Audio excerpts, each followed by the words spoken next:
Hello there.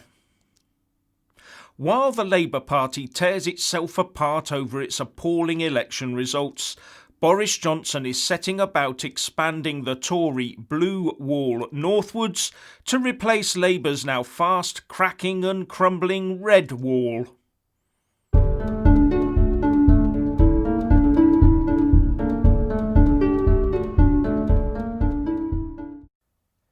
Please don't forget to spread the message by giving this video a like.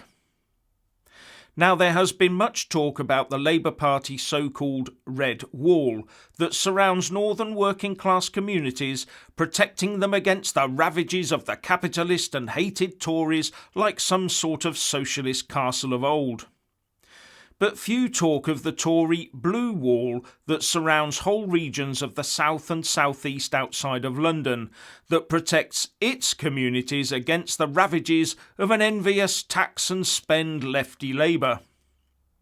And now that the red wall has collapsed in many places, where those that lived within the Great Red Wall of Labour have now decided to turn their immediate landscape blue, Boris is eyeing the chance to extend the blue wall northwards so as to bring the people of the north within its expanded perimeter and show them that it's not as bad as they've been led to believe for all these years. And his job is being made easier by a Labour Party that seems intent on not only internal bloodletting, but also on doubling down on its fantasy economics and hard left policies that lost it this election so badly. But somehow Labour leaders are not realising that following such a path will make them doubly unelectable.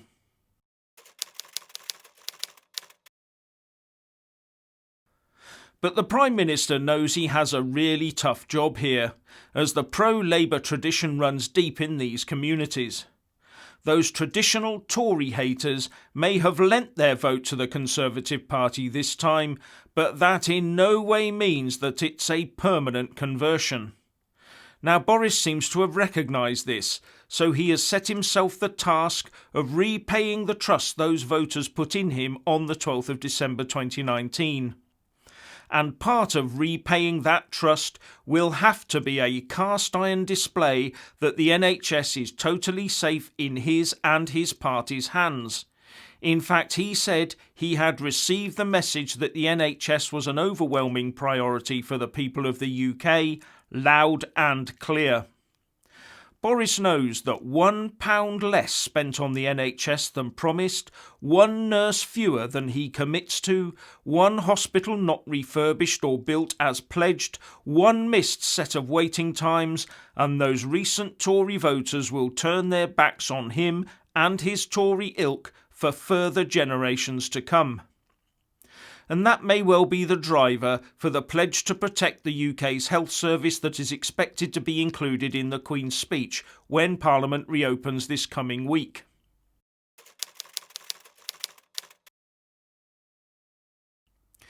And this will take the shape of enshrining into law his promise to raise NHS spending by £33.9 billion by 2023 to 2024. If this happens, it will be the first time that a UK government has made such a legally binding spending commitment that covers several financial years. Talking about his plans, the PM said, "Our job is to serve the people of this country and to deliver on our priorities. Our priorities and their priorities are the same." And he also said, "It is getting Brexit done. But it is also delivering on our NHS, our education, safer streets, better hospitals, a better future for our country." So has Boris managed to stick the boot into the now ludicrous Labour Party of Jeremy Corbyn, John McDonnell and Diane Abbott? Well, yes, this could, if well delivered, really outflank Labour and finally squash the lies about the Tories selling off the NHS.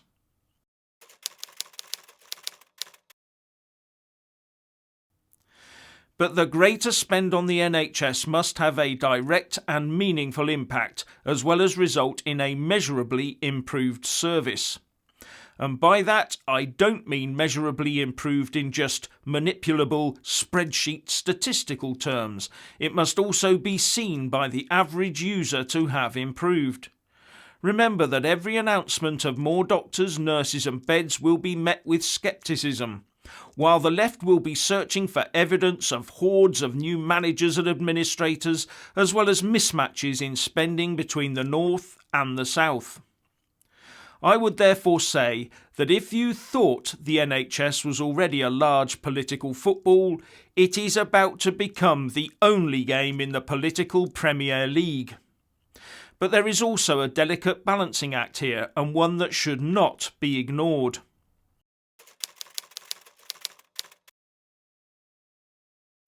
It's all very well and good to repay the trust shown by voters who have recently decided to lend you their vote. But how about repaying the trust and loyalty as shown by the votes of true blues over many years and decades? What of those that have resided within the blue wall and never strayed in all that time? Will they be content to see their very own blue Prime Minister basically doing what a more moderate and traditional Labour Prime Minister might have done? Will they wonder if Boris has a tinge of red running through his backbone?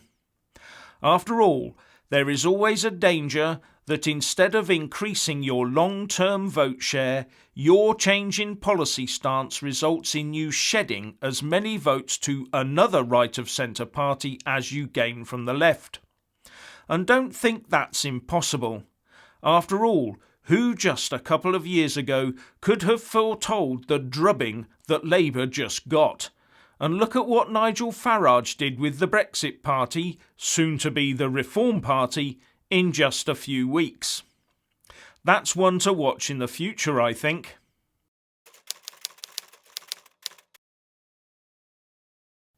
But Boris isn't just looking at the NHS and his so-called oven-ready Brexit deal, of course. He is also planning on placing time limits on how long striking transport workers can inflict misery on commuters, and harsher sentences for the worst of offenders, with terrorists serving every day of their sentences, as well as ending automatic early releases.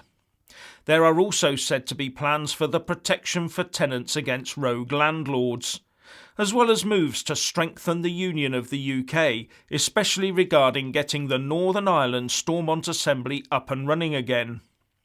There are also expected to be new rules to stop councils taking what is called boycott, divestment and sanction actions against states such as Israel, because action like this could undermine community cohesion within the UK.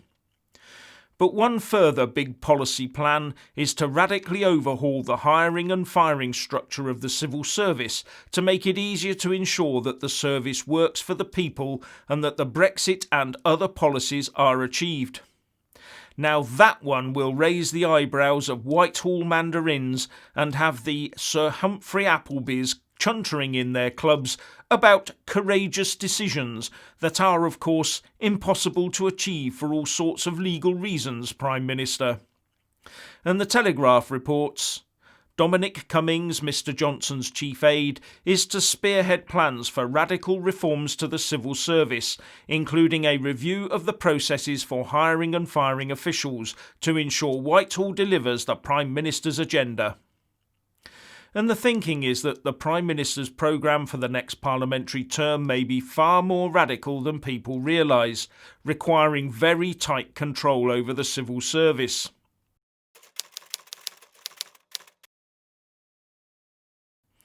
Dominic Cummings has said in the past that the idea of a permanent civil service was an idea for the history books, which could lead to people being brought in on short-term contracts for certain tasks, in the way that Cummings appeared to have run the Tory campaign to force the recent general election.